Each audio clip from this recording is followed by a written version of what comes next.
Remember like 2 years ago, everyone was really hyped up about this idea of being a digital nomad. The pandemic allowed for people to work remote and people started traveling, but this trend has been kind of dying off. Well, I'm not letting this trend die. I think working remotely and traveling around is a realistic way of life for a lot of people. It has its ups and downs, but overall, I have no regrets about this lifestyle. My name is Paloma, and I've been a digital nomad for about 6 months. I just arrived yesterday to my new home destination. I do have some beautiful palm trees around me, but it is 40 degrees out here. It's pretty early, so I may need a little pick-me-up. I'm gonna get my breakfast, and I shall be right back.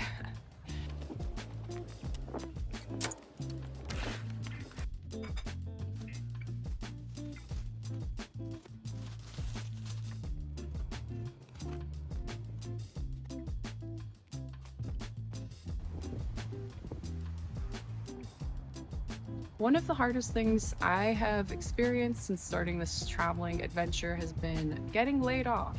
Being stressed out financially is one of the worst, but I think what happens when you get stressed out about one area of your life is that you can very easily slip in lots of areas of your life.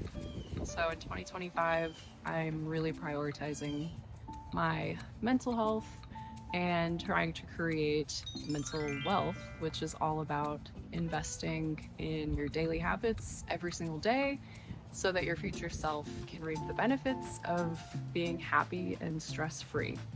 It includes 5 pillars, which are, I believe, sleep, diet, exercise, stress management, and exogenous compounds, so things like supplements. I really like that concept of mental wealth, and I actually learned it from Magic Mind. I want to tell you a little bit about this product. I actually genuinely love it, and I've got a great discount code for you if you'd all be interested in taking advantage of 45% off. There's no better time to make a commitment to yourself to live a more balanced lifestyle where you can experience mental wealth. Magic Mind does offer these morning shots that you can take in the morning or throughout the day, and they also have a sleep elixir. So if you're interested in taking advantage of my discount code, you can get 45% off of the bundle. Thank you so much, Magic Mind, for sponsoring this portion of today's video. I'm not doing van life and I'm not car camping.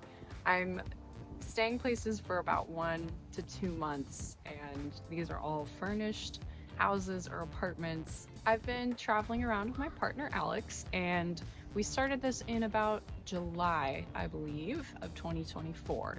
We've been driving my 2015 Honda Fit named Pebble. I'll include a map here of all the places that we've been so far. The journey we wanted to go on was from Portland to Portland, and we did it. We successfully made it. Since then, we've been traveling down the East Coast, following the warmer weather during winter time.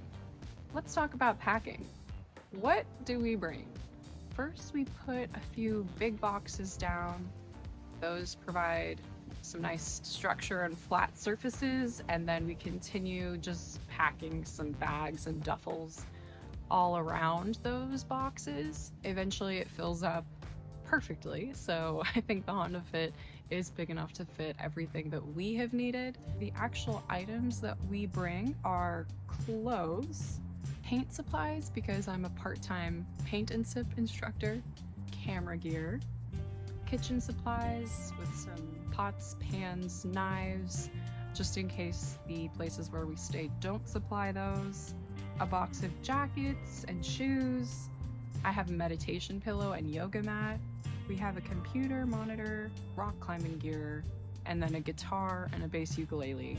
And I think that's about it. We have a few items that we have in storage, but for the most part, we have gotten rid of everything like furniture and big bulky items, and we have really cut down on the amount of clothing that we have. I have had to put a lot of thought into the clothes that I bring so that everything matches as well as possible and I'm ready for as much weather as possible. I did make a video about what clothing I was going to bring on this adventure, if you'd like to check it out. I've tried to keep things easy to match and, above all, comfy. That's my main goal, is that I'm comfy. This has meant that we really have embraced the minimalist lifestyle, which I think has been really fun. It can be challenging to not have as much stuff, but at the end of the day, it's so freeing to have everything you need just fit inside a car. Oh, I just love that. When it comes to not owning furniture and not being surrounded by my things and my art in a house, it does mean I have to be pretty picky about the house where we end up staying. Finding a place to stay takes a lot of effort, I'm gonna be honest. It takes a lot of dedicated research and communication with homeowners to try and secure a spot at a good price. So the way that we've been doing that is through Furnished Finder. Furnished Finder, I believe, started as a platform mostly for traveling nurses to take advantage of when they needed to stay somewhere for a pretty short period of time. 1 month minimum is the typical Furnished Finder stay. And it's up to the homeowner or property manager to decide on the terms for the rental. It's a lot cheaper than Airbnb or VRBO because it doesn't have as many taxes and fees. So we have a very picky and specific list for our ideal housing. Most of the places we've stayed so far have hit most of the check marks. What we're looking for is very few shared walls with neighbors, having a somewhat private outdoor space, like this backyard, so nice, having laundry, having a dedicated parking spot, having 2 bedrooms so that we can work remote, having a walkable neighborhood, and I define this as there are at least a few fun restaurants or cafes within walking distance, and a relatively quiet neighborhood so that you can fall asleep and it doesn't feel chaotic around. It's a pretty big list, and I think most places have been missing at least one item on the list, but it's pretty good that we've hit most of these, and at pretty good deals too. We stayed in Portland, Oregon, and had a really nice condo that had an upstairs and downstairs. It was really quiet and really comfy, and we paid $2,800, so $1,400 per person, really not too bad, and it hit pretty much all the check marks, so we got really lucky with that one. We stayed in Denver, Colorado, which was our most expensive stay. It was $3,000, and it actually didn't hit as many of our check boxes as we were hoping, so that was a little bit of a bummer, but it was still a pretty good stay. And then in Portland, Maine, we paid $2,700 for a really comfy house, so that worked out pretty great too. It wasn't in as walkable a neighborhood. I would say if you're using Furnished Finder or looking for these rentals, just be dedicated, keep reaching out, and don't give up, because you'll probably find a really good place very soon. Furnished Finder is something that's only available in the United States. I think we'll be doing some international traveling later this year, so we will not have Furnished Finder as an option. So I can share what I find in different countries with you all if you would like to know what we end up doing for long-term stays outside of the United States. Finally, I'll close with some pros and cons of this lifestyle. I would say the pros absolutely outweigh the cons. Some of the cons, I would say, are if you do fall in love with a place, you have to leave it. That can be really sad. I've been on Bumble BFF and I've had a lot of cool, fun conversations, but then when people find out I'm leaving in 1 month, they kind of ghost me, understandably, because, they don't want to put in all this effort to become friends with me for me to leave. Forming friendships is not the easiest with this lifestyle. Another con could be that you don't always have what you need on hand, or you wish, oh, I used to have that dress, I wish I had that dress right now. You probably don't have it. And that's just kind of how it goes. I'm usually underwhelmed by the outfits that I wear. They're kind of boring. And of course, one of the biggest cons, I would say, is you have to figure out a way to make money remotely or make money in each destination where you travel to. Some companies still let you work remote, but I know a ton of companies out there are not. They're requiring people to go back in the office, which I really don't like, and I think a lot of people really don't like. This is why I've started to really embrace freelancing and becoming my own boss.